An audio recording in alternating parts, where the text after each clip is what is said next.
ole tuna hian ka studio kan ron phau lang do na ka studio hi dang daya he tiang studio nei hi Mizoram an omangem ti hi ngai thu tham takani a studio a chuanin ala changkang ber in karinga tuna kan lut chin don ani ka studio kan lut don tuna hian hei hi hei a kongka ani a hei hi ka studio kongka ani a kan lut don ani e hei he chung ani a pui khop mai hei mai hol ro na khur hlui ani a khu ta khu tu theng ka da a chuan khu ip chia ani a khu soundproof atana ka da ani a ti chuan khu sound arik moi theina na ka da le ani a ti chuan hei recording ka ti lai hian mai zial te ka du thina wangin ti hian zo zial le lighter ka in chhop boka nuam takani chunga he kan lut chinanga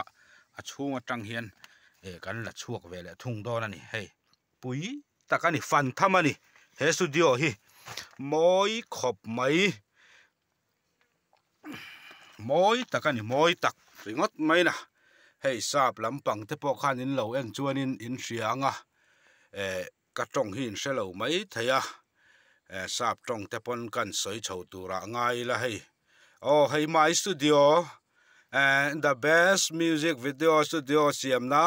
and beautiful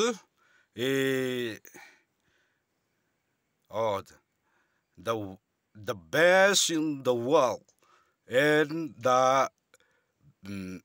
good studio and the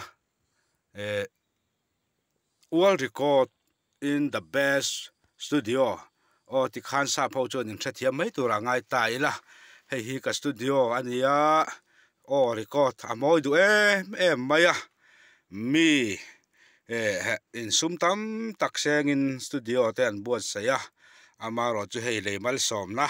kan ti don nge ni mangin ke ni chon studio kan siama thil han ti re ta pen lunglen thlanga so thing te langa song te son lunga ti eleng em a hemi studio chunga ka thu thian ka mit tuite atla fo thina ti la kha chu dot mai ni a mit tuite hi tla trep thina song ram te son lunga ti lenga tin hei a chunga vung helai mi hi ka pai fai pai to lova ti hian mai hol khor hlui ti hian ka lu a helai hi mai hol khu chua an siam na an hip chua na ni a ti chuan hei ka in tau del ve hle ni ti hian zo zial nen Presbyterian English School ti ania chuanin fate naupang notbu hi karuk sak thina ti hian an zirlai bu te hi thil zianan hen ka man saka ka pot thamai zelani ol sam khop mai ka che dan hi ti kha ka studio fan pain kan ron se ni